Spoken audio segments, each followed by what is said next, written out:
morning. Thank you so much, everybody, for coming. I really appreciate you all coming to hear us. I'm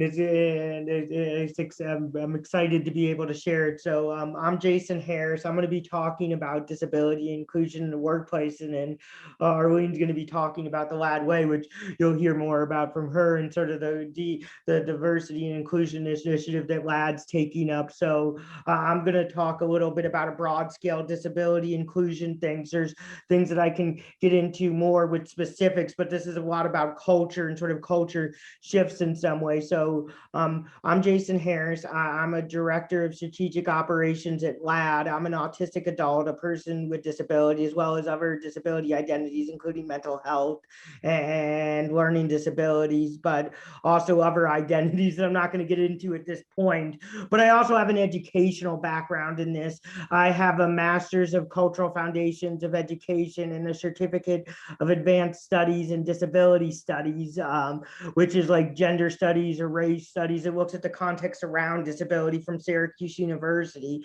I learned a little bit about this from when I was in college at Mount St. Joseph, about disability, culture, and equity. And then after I started my own sort of thing, I wanted to learn more about the other experiences of people with disabilities, but also some of the larger systems around people with disabilities and some of the discussions going around in sort of the disability spaces. So I went to graduate school. Hold on, it sometimes takes a minute to move slides. So hopefully it's gonna be able to do that. And I'm director of strategic operations at LAD, which serves people with developmental disabilities since 1975 and empowering people. For some reason, it's not letting me. Oh, there it is. So because of LAD's culture and sort of history, they brought me on. And this is a commitment of not speaking for people with disabilities and over their voices, but working with people with disabilities and being allies and supporting them and speaking with people with disabilities as allies. There's a saying in the disability community, nothing about us without us.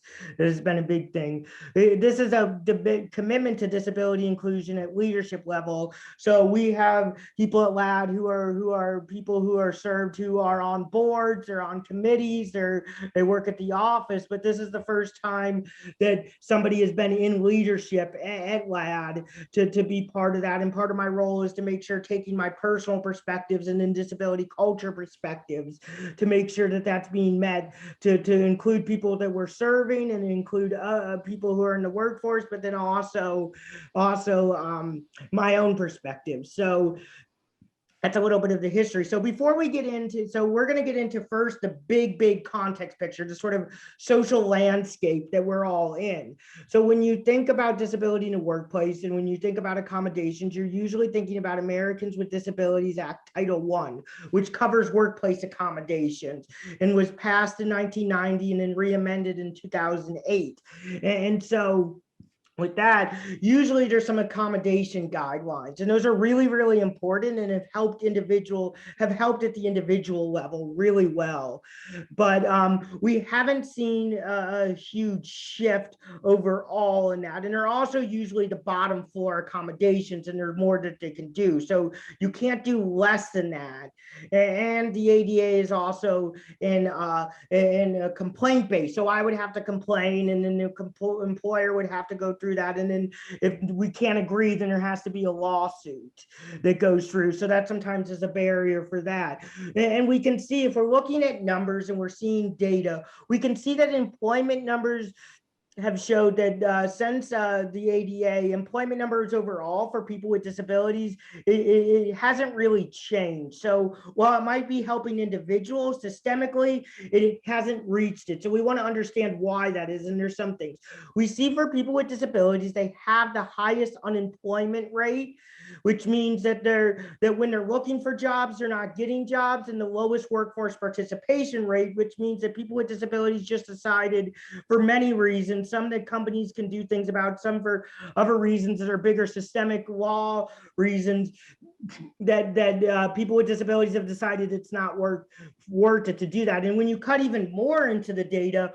we can see that's even more important for people with disabilities who are Black and brown and women and other people who are also marginalized within the disability community. We also see that there are sort of disability sectors that tend to be there, and they're more likely to be heavily in low-wage jobs that tend to be more manual or things and other sort of things. So we see that there's sort of these disability sectors. And even with that, there tends to be some things for like autistic community. For me, a lot of the more jobs that are opening up are around computer and AI and stuff, which is really great. But for me, as somebody who has no skills in that, that doesn't always help if there's only certain sectors. We also see that there tends to be little advancement for people with disabilities if they get into the door, whether it's from trying to get into, even with middle management and stuff, being able to move up, or even that you're staying in the same position or the same wage for 20 to 30 years if you choose to stay there. We also see with the data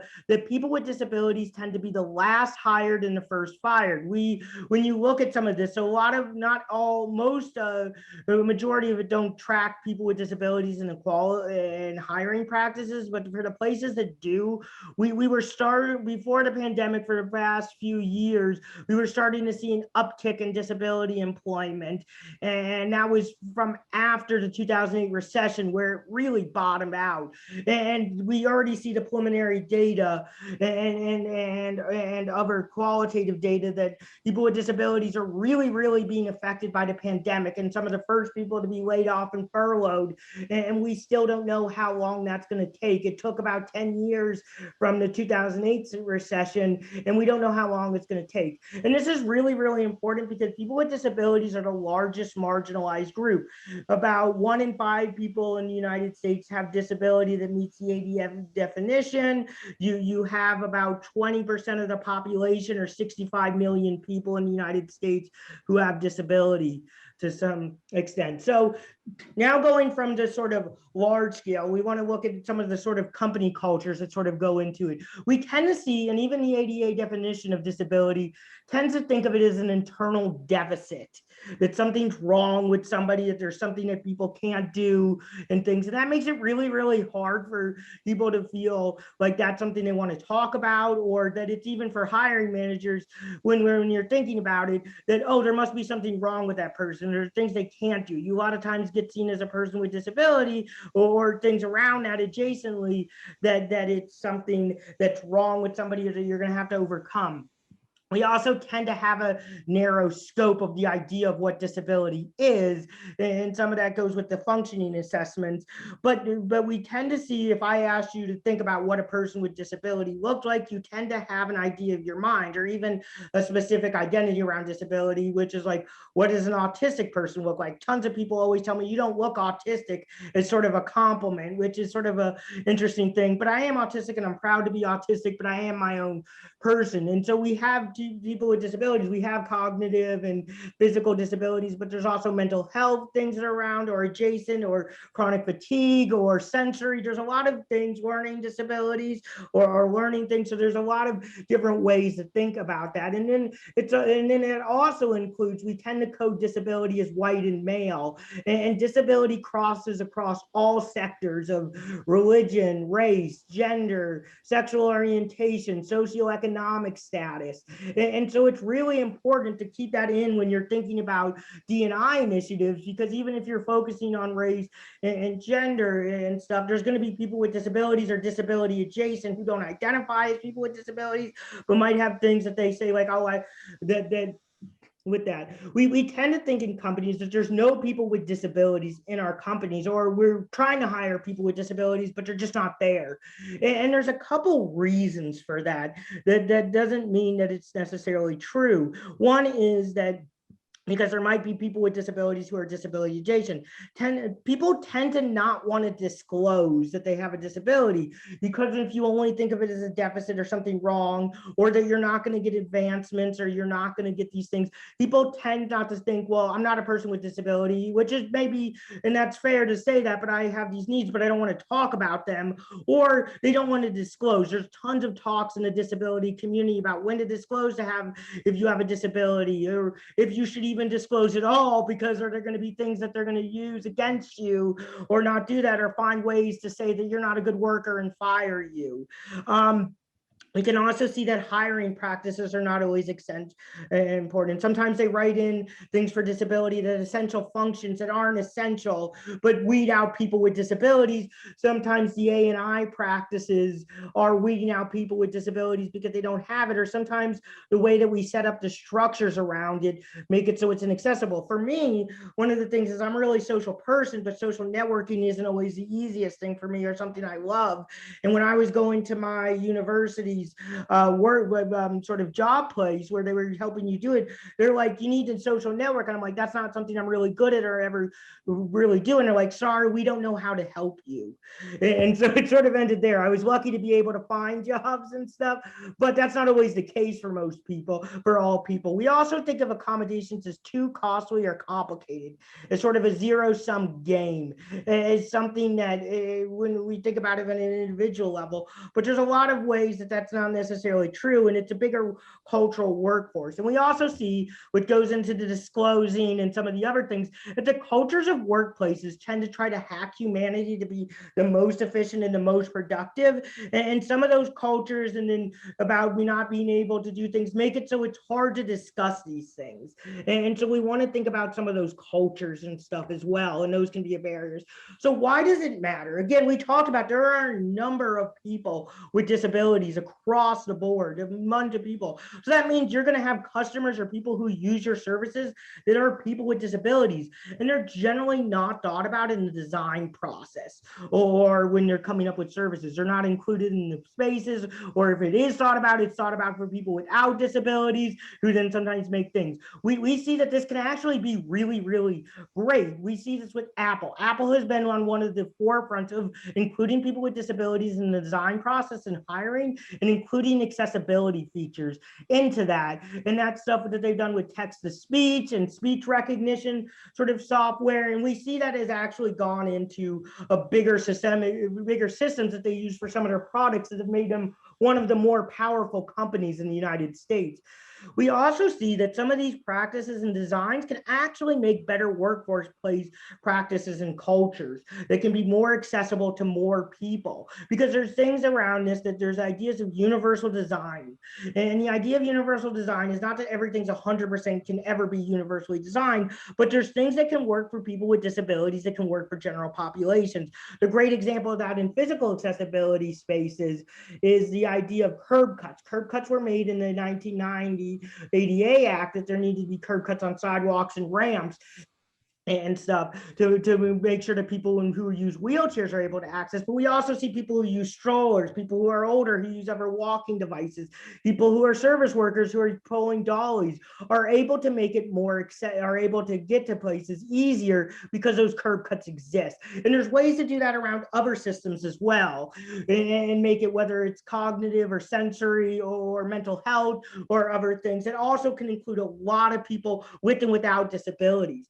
We also have this 7% aspirational goal for federal contracts. And while that's aspirational, I think that if we have these better practices, it will be met, because there's such a major percent of people with disabilities within the United States that's over 7%. You're going to be able to reach that if there's better practices. This is also not an isolated to one group. There are many different types of disabilities or different things around that, but there's also many different experiences around disabilities, around race, gender, sexuality. So it's important to be able to think about that. This is going to be broader scale things that can affect a lot of people, and not just an individual thing that sometimes we think about in this. So you're only accommodating one person. There can be bigger things, so that makes it more sustainable long term. So how can we improve? We can improve by making sure people with disabilities are in the room, and that's multiple people with disabilities. That's because there's multiple perspectives. Making sure that it's not just tokenizing. There's been places where I've been hired where they like having me because I'm a person with disability, and that they can promote that, but they don't necessarily utilize the skill set I have. And I don't mind being recognized as a person with disability, but that's not the only skill set I bring to the thing. I have other skills as well. We want to also make sure that there's diversity within disability. as well. So it's not just one disability, but also that it's not just white males or that it goes into these other D&I initiatives.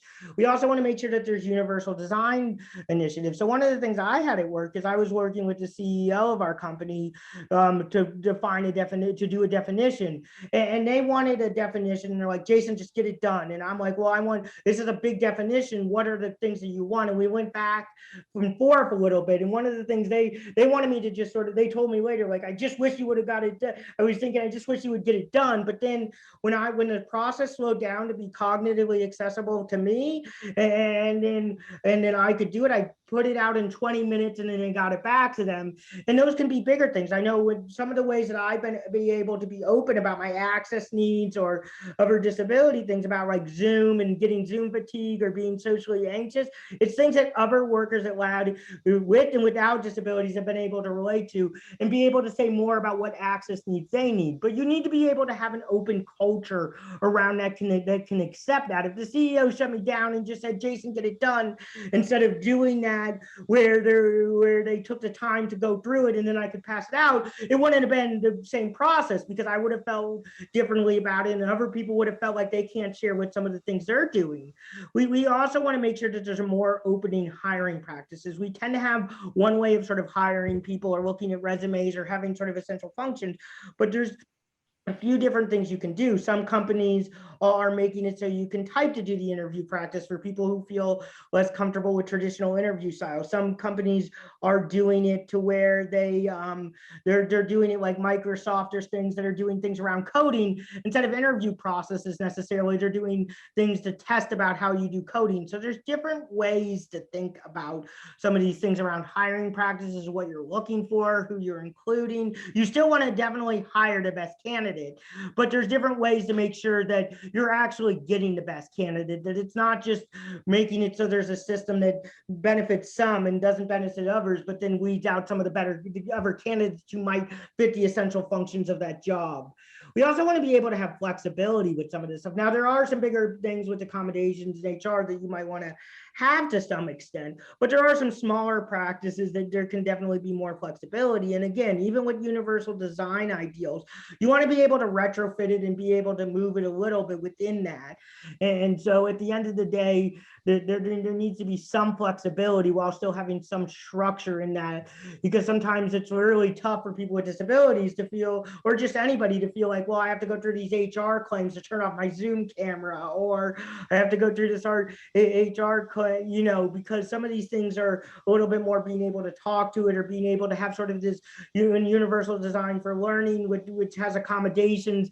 Usually there's accommodations in classrooms. It's just open to everybody in some ways, like open tests, or being able to have extended time. There's can be some flexibility that allows it to be more open-ended. And we don't want to see accommodations as a zero-sum game. These are long-term and short-term investments in your workforce, where you're trusting that you made the right decisions around hiring, and that people are not just, a lot of people, because of the stigma of that, are not just going to game the system. I mean, that can always happen to some extent, but most people, myself included, are more worried about asking about accommodations to be seen as being difficult, or that they're going to be trying to take advantage of it, or they're not an efficient worker. So usually a lot of times you need to, it's hopefully you can trust that you've hired the right person. And most people, if they're asking it, really need it. And you can also reassess that. But again, accommodations are into the workforce. So these are a lot of broad sort of solutions and things. I can get into more specifics when I know about culture and stuff and sort of things, but these are more broad-based. But to get into some of the specifics and sort of what we've done at LAD with diversity and inclusion, I'm going to pass it off to Arlene, who has I think, a really great presentation. Good morning, good morning, good morning. I hope that everybody has had their coffee, everybody's feeling good, everybody's feeling great. Let's thank Jason, because I have actually personally learned a whole lot just from the time that I've spent with Jason over the past couple of weeks preparing for this. I am super excited to be here with you all today, and I want to talk a lot about some of the things that Jason brought up, and how can we start to put those into practice inside of your organization. want to just do a quick introduction. I saw a few people coming in from the waiting room, and so I can't see everybody because I'm on presenter mode. But for those folks who I already know, hi, how are you? And those who I don't know, I'm excited to be here with you and can't wait to field some questions at the end. But my name is Arlene Koth. I am a recovering HR professional. I took my show on the road and became a consultant because I really wanted to help organizations create more equitable workplaces. I specialize in taking that HR knowledge and being able to then create transformative strategies for organizations. I really, I have a great superpower that I'm super proud of, and that is creating discomfort. I am really good at making people uncomfortable. I try to do it in safe spaces at all times, but the thing with discomfort is it makes us want to change something. And so we're all about making those transformational changes. And so when we can make people uncomfortable in a good way, we can start to see things change. And I've had the privilege of working with LAD to make a lot of people uncomfortable, and we're making some really great changes. So I want to just walk you through really quickly the 5 phases of workplace equity. Often the approach to organizational culture culture changes can be nebulous, and it might include only qualitative data or anecdotal data that doesn't truly demonstrate a deeper systemic change. Although this approach may feel good, it actually may not be doing good. In other words, there may be some surface level changes in the organization, but systemically, there are no shifts, and therefore the work that is done will not result in sustainable change. And we want to really work on sustainable change. And that's why OPC relies on an approach that balances both those big aspirational goals. So some of the things that Jason was talking about, how do we make those things that we know are important, we bring them down and we make them practical. We come up with sustainable solutions that incorporate quantifiable metrics, clear expectations, and kind accountability. Whenever I say the word accountability, everybody runs away, but there's a way to do it, because if we're going to make changes, we have to have some accountability measures. OPC takes a systems approach to this change because we understand that there's a definite need for individual behavior work. That's the seminars and the training sessions and all the things that we're used to when we start talking about diversity, inclusion, and equity. But what we're talking about is that these things can help and be complementary, but they don't work alone. Because what can happen is it can actually be a deterrent to change. People can do all of this stuff, but if you didn't change your culture and you put them back into it, it creates cynicism, it creates exhaustion. So what we want to do is make sure that these same committed, passionate employees can quickly begin to embrace the change versus ignoring it or criticizing the company or the company's values because it feels like a bunch of rhetoric that doesn't actually change their day-to-day lives. So many times there's a major gap between policies and processes. And this is where we start to talk about how we want to change and look at things not from a value standpoint, but from a behavior standpoint. And that's why we have these 5 phases. The first phase is visioning and behaviors. And I'm going to go into detail about each one of these in just a minute. The second phase is inquiry and analysis. And then we've got our mapping and prioritization.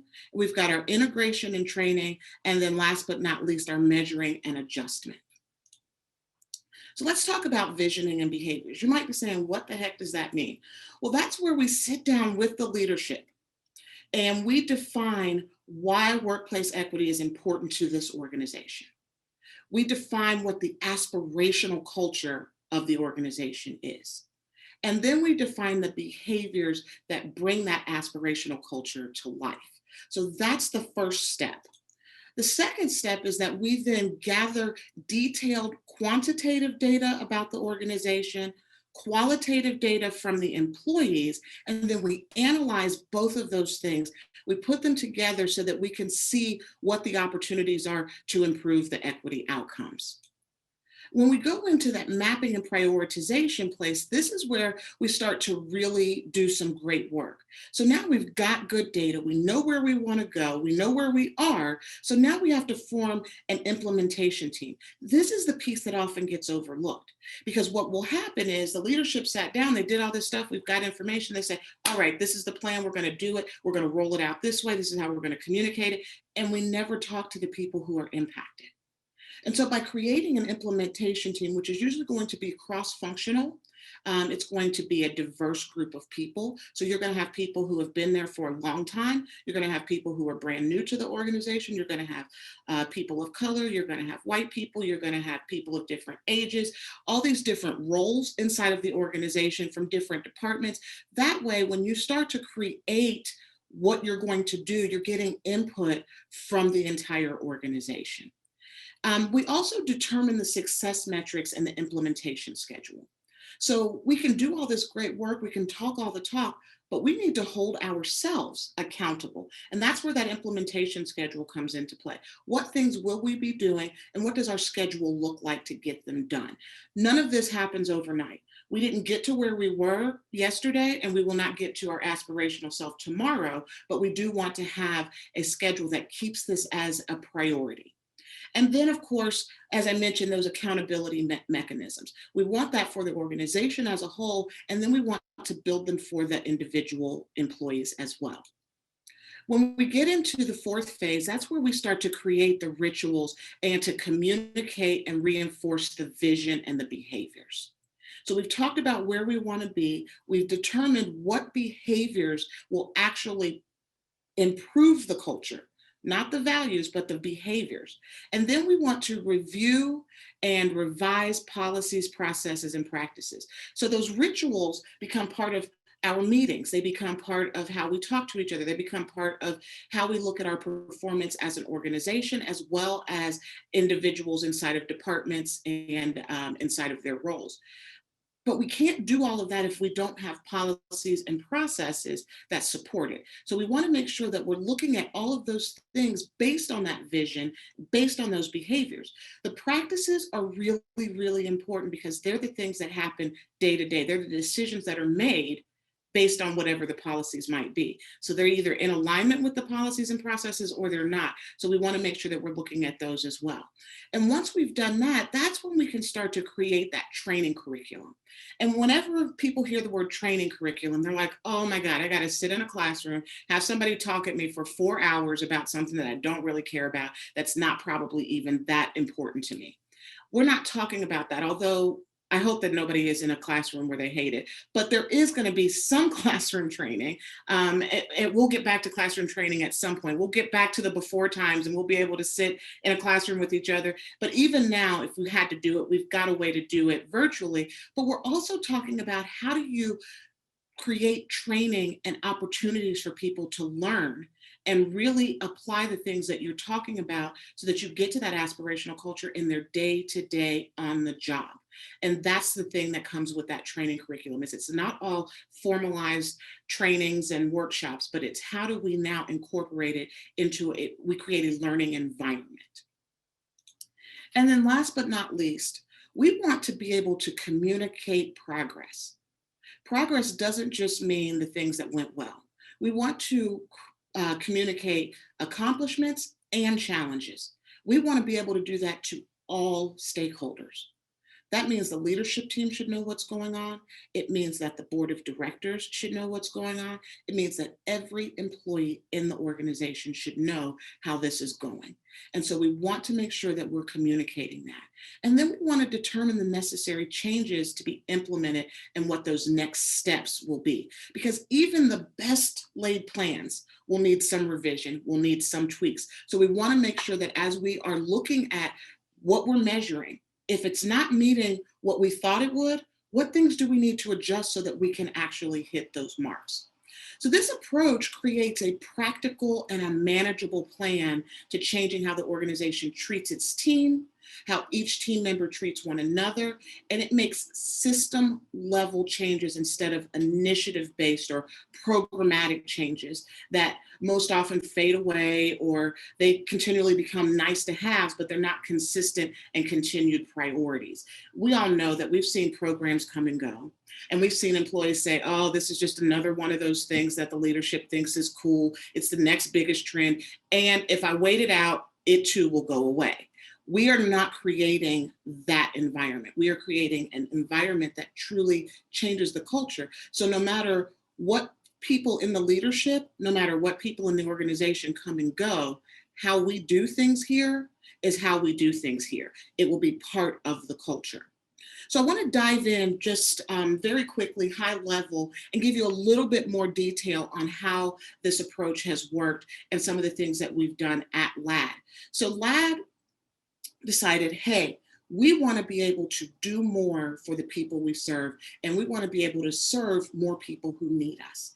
And so with that said, they knew that in order to continue to have exceptional service, they had to step back and say, how do we ensure that the people that are providing the service are being treated well inside of the organization? And so what we had an opportunity to do was to sit down and begin creating the LAD way. So there were a few things that were new to people as we started this process. When we started this visioning and behaviors part of the process, we had to talk about culture versus mission. Oftentimes people get those two mixed up and they believe they're one and the same. Mission is what the organization does. Culture is how they do it. Mission is external, culture is internal. So when we start talking about culture, we're not talking about creating some flashy marketing stuff or anything like that. We're talking about how the people in the organization who work there, how they do their work and how they are treated. So we had to separate the two. And that's going to be important for you in your organization if you decide to go down this path as well. The next thing that we had to talk about was vision versus convincing. We have all been taught that we are in a collaborative space. So everybody's opinion counts, and we got to go get everybody's opinion. We've got to get full on consensus before we can do anything. And I'm here to dismantle that. I do believe in consensus. I do believe in getting feedback, but I do believe that people are put into leadership roles because they have something to give in that role. As the CEO or the executive director of an organization, you were literally hired to create a vision for that organization. That should be part of your job description if it's not. That's your job. And so as long as your vision is ethical, it's legal, it's equitable, and it's fiscally responsible, you're allowed to create that vision. And it's not about convincing people that this is the vision. It's about sharing the vision and then figuring out, how do I activate the organization around this vision? The reason why I try to stop people from trying to go down the road of convincing is because there are lots of people on the team who are going to already be in alignment with that vision. There are some folks who are going to have questions about it, and you're going to have an opportunity to answer some of those questions. But at the end of the day, the vision is the vision, and you want people on your team who are in alignment with that vision. There will be people who are not, and that's okay. They will often self-select and decide to go work someplace else where their vision, where they are in better alignment with that organization's vision. And that's okay. It doesn't make them bad people, but you are building a sustainable culture. And so in order to do that, people need to be in alignment. So spending more of your time creating the vision versus spending a ton of time convincing people about the vision is just a paradigm shift that oftentimes takes a little bit of time and, well, convincing on my part when I work with organizations. Then there's the behaviors versus values. We all love our values, and values are good. So I don't want to put values down. But values tend to be nebulous. They're more about what we believe. They're about concepts. They can have a lot of interpretations. And sometimes they're really hard to measure. But when you start talking about behaviors Behaviors are much more clear, more concrete. They're action-oriented, they're measurable. So when you say, these are the things that I want us to do, these are the behaviors that demonstrate that we're doing them, now we can actually start to see changes happening inside of the organization. People aren't misinterpreting what you want. For example, I was working with a friend of mine. I call her a friend now, but she ran a small nonprofit. And one of the things that they did was that they helped people with disabilities to learn through music. And it was a wonderful organization. And we were talking, and she said one of the things that was important to her organization was that the customers had a really good experience and that they made it convenient for them to come there. And so when they talked about it, she said, when you park your car in the parking lot as employees, you park further away from the building and leave the parking spaces closest to the building for our customers. And when she noticed that people weren't doing that, she could go in and literally have a conversation and say, we had a specific behavior that we all agreed to, and it is not in alignment with what we said, who we say we are. And so I need everybody to get in alignment. That's a small example, but it's a really good example of how values are one thing, behaviors are another. And so we really focus, when we're talking about changing a culture, we're really focused on the behaviors more so than the values.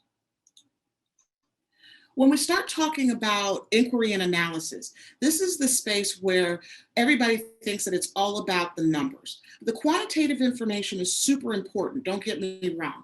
That gives us the what. That tells us the demographics of the organization. It tells us the turnover. It tells us compensation. It tells us all of that information. The qualitative, though, is when you start talking to employees, and that's when you start getting the why.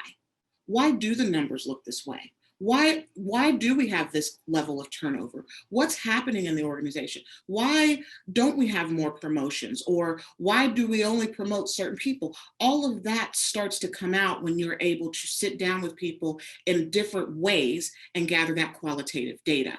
That way you get a more comprehensive and robust picture of where the organization actually is and not what we intuit to be. And when I was working with LAD, which has been a really wonderful experience because the leadership at LAD is extraordinarily courageous. They said, we're pulling the covers back and we want to see what's happening in the organization, the good, the bad, and the ugly. One of the things that came out, and there were lots of good things that came out. One of the things that came out, though, that was maybe not super surprising, but it could be surprising to you, is that nepotism and favoritism came out as something that was an issue inside of the organization. And you might be thinking, well, what's the big deal? Well, that little cog touches all of, it's got spokes that touch all other parts of the organization. It has bearings on who's hired, who's promoted. If the organization already is not super diverse from whether it's race, whether it's gender, whether it's disability, whatever it is, if that's not represented in the core group that's doing the hiring and the coaching and the performance management, you're going to continue to have a homogenous group of people because you are in that cycle of nepotism and favoritism. So you can start to see racial inequities spike. You can start to see potentially, depending on the type of organization, gender inequities spike. You can start to see all of those things. Hierarchy, because people don't believe that they can actually move up in the organization. Socioeconomic, so you get people in low wage or entry level frontline jobs who never have an opportunity to get more from a financial standpoint. So that nepotism and favoritism came out. We would not have necessarily found that just in the quantitative data, but when we dug deeper and got the qualitative data, we started to uncover some of the whys of the inequities that we are trying to improve inside of the organization. And that same thing will probably happen inside of your organization if you decide to do the same, take any of these steps. Now, the mapping and prioritization, this is where as we talked, we get that core group of people together. This is where we say to them, hey, we really want your opinion on what's going on. Now, we've got a long-term strategy when we start talking about culture change. So I want to be very clear about that. This is not going to be, we come in 30 days, now everything's good, we can check the box and we're on our way. That's not it. But what happens is we have immediate needs. There are things that are happening right here, right now that we've got to address. So we don't want to use the fact that we're working on this long-term strategy as an excuse for not addressing immediate issues. So I want to be very clear about that, because sometimes things come up and they're like, oh, well, we're working on for instance, we're working on the LAD way, so we're not going to do anything about that. And that's, of course, not the case with LAD, but that happens inside of organizations where they're like, we're working on this, so we'll just let that sit. We don't want to do that. That's not at all what we're about. We want you to address those, and we can utilize some of the things that we've already created from a visioning and behavior standpoint to help address them, but we don't want them to be to continue on without resolution. Then there's going to be emergent things that happen. So even while we've got this great plan, we've got these wonderful priorities, things pop up. I don't know, like a whole global pandemic. Nobody was like, hey, let's make sure we put that in our strategic plan. Now, I'm going to bet it's going to be a lot more people's strategic plans going forward, but those are emergent things that pop up. What do we do? How do we navigate? How do we manage it? So we don't want to back burner things that are immediate and emergent because we're working on a long-term strategy. And then we have that ongoing strategy. And that, in fact, is where that team becomes super important. Because if you start doing things and making change, change falls apart when the people who are being impacted by the change have absolutely no voice. You want to give people a voice. It does not mean that you're going to get every single person's voice, and it most certainly doesn't mean that you're going to make every single person happy. If you try that, you will find yourself alone and insane, because we can't make everybody happy. So the point is to get more voices, to utilize those voices to make decisions. I want to say that one more time. Utilize those voices to make decisions. The leadership is still in the role of making decisions. And so we want to make sure that we get advice from those who are impacted. When we start talking about integration and training, this is where the rubber meets the road. This is where things really start to take off and things happen. We want to look at policies, processes, and practices. Policies are those things that are written down, usually a handbook of some sort. Processes are how you do certain operations. The practices, though, that is what's going to be most important, because practice eats policy and process all day. I have written some of the most amazing policies, and if you want to read them, it is riveting reading. I promise you will not want to put it down. That's not true. Nobody reads the policies that are in a handbook from cover to cover. And even if you do, it doesn't matter how well written they are. It doesn't matter how many people read them. How are they being implemented and applied inside of the organization? And if they're not in alignment with where the policies and processes are, then the practices actually become your policies and processes. Practice eats policy and process every day. So you want to make sure that they're in alignment. Well, how do you do that? First of all, you take a good look at the organization and you make sure that you understand how the policies and processes are impacting people. And if they're doing something different than what it says, find out why, so that you can make those adjustments. And then you also make sure that people understand, the employees understand what the policies and processes are and the rationale behind them. Once you've done that, then you can create reinforced learning. That basically means you let people go out and screw up. I'm not saying people are negligent or people aren't doing what they're supposed to, but when you learn something new and you go to do it or apply it, you're going to make mistakes. So we have to be very clear about it's okay to make a mistake, but we're going to continue to revisit. We're going to continue to reinforce the learning so that we can all get on the same page. And then we want to create that accountability. People don't like the word accountability because, well, it holds them accountable. And I believe that that is really, really important, because you can do all of this work, but if people are allowed to do whatever they want after you've done all this work, the work you've done has been for nothing. And so there's ways to do it where you are still being inclusive and you are still being very true to the aspirational culture that you're trying to get to. And last but not least, no change is ever perfect. So when we start, we've got to really embrace the momentum of culture change. There will be things that we can do that are low-hanging fruits, they're quick wins, and they're super important. And we want to communicate those immediately so that we get people into the mode of this change. And they're like, this isn't so bad. But even once we have some of those quick wins, we have to have that flexibility, because we have to be able to pivot when necessary without losing focus. And we have to be able to tweak our approach. That is going to be key. It's really, really important that even though we have these measurements, we still have to be flexible. And because this is a journey and not a destination, workplace equity is a journey, not a destination. We have to celebrate success milestones along the way. It is essential to keep that momentum going. And so with that, I hope that you all have a ton of questions for Jason and Jason and me. And we are happy to answer them via the chat. And I'm going to stop sharing my screen so that I can see everyone's lovely faces and we can answer your questions.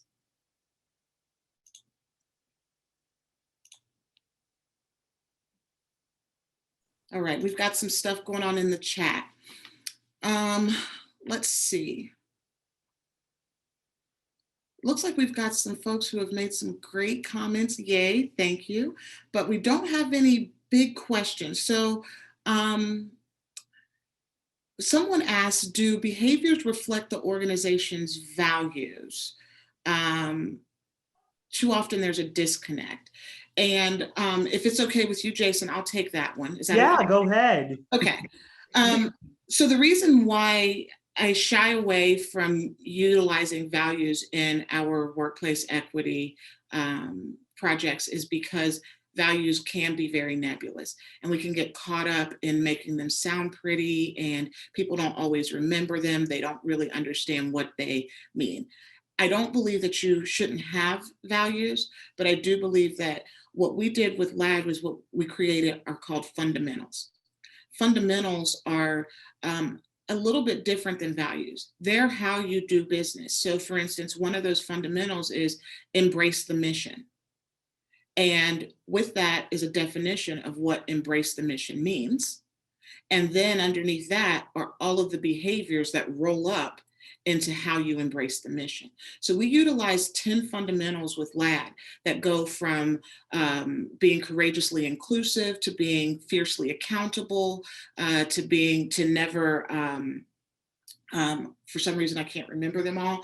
To wellness, we talk about all of these things that are important to the organization.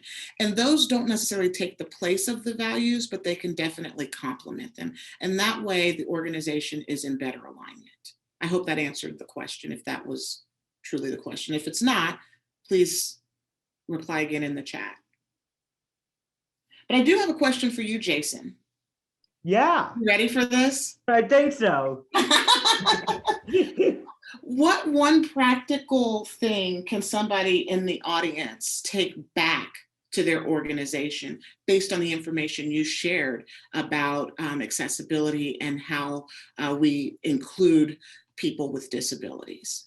Yeah, so I think these are really, really cool conversations, and there's a lot of bigger things and there's retrofitting, but there are specific things that can happen, and it tends to be once you sort of know it. I know before the pandemic, a lot of people with disabilities were asking for the ability to work from home, and that was something that was usually denied, and now has sort of become a common practice, and people with disabilities are sort of hoping that sort of continues. But even here, I see some of these things with that, and I think people have done a really, really good job. But for one of the things I see, and as a general thing, is about making sure that, especially with Zoom, even smaller meetings, but bigger things like this, that there's captioning and stuff. And that can meet people on a multiple different levels. One, for people who are hard of hearing or deaf, can be able to access it. For me, who has ADHD and tends to get distracted, sometimes it's helpful to be able to pay attention, or sometimes have trouble processing information. It's helpful to be able to look at it in a different format, such as reading, or if I stop paying attention for some reason because I get distracted easily, it's helpful to be able to look back on what sort of happened. And also for people who maybe who working from home and they have family members or their boss calls and stuff, you can also have the volume down, be looking at something else that's going on if you're having it, and still be able to pay attention. So having that caption in sort of these Zoom services, or even during live presentations, it's been helpful, or things is something, is a practice of inclusion. It has sort of this universal design sort of benefit. Thanks, Jason. Yeah. So I know I have a question for you as well, because I talked a little bit about universal design, and you talked a lot about some of these functioning moving parts. How do you feel those things sort of go together? Or Yeah. So when we think about diversity, inclusion, and equity, and I really am very clear about, we want to create an equitable workplace, then we can work on the inclusion, then we can work on the sustained and well-distributed diversity. But the thing is oftentimes what happens is people get upset. For right now, let's use, for instance, race has taken center stage, and legitimately so. So a lot of organizations are very focused on race. And so sometimes the pushback inside of the organization is, well, why are we only talking about race? What about LGBTQ issues? What about disability issues? What about gender issues? We can pick all of the different points of inequity. And I don't believe any one of those folks is trying to win the oppression Olympics, but we're definitely saying we may want to focus on one specific thing. And as we work on that thing, to your point, Jason, with the universal design, it starts to impact out on so many other things. So even if we are focused on racial diversity right now, racial inclusion, racial equity, when we start dismantling and unraveling some of the inequities, they also spill over into some of the other spaces. So we start dealing with gender inequities, we start dealing with disability inequities, because we're dismantling some inequitable systems, even if we are focused on one specific thing. So that's where I believe that the universal design really comes into play when we're talking about how we create an equitable workplace. Yeah, I know that I got it and I sent it to you in chat, and maybe both of us or you can answer, because we've both done it in different sort of ways. What new policies and practices and procedures has LAD developed? Well, did you want to talk about that?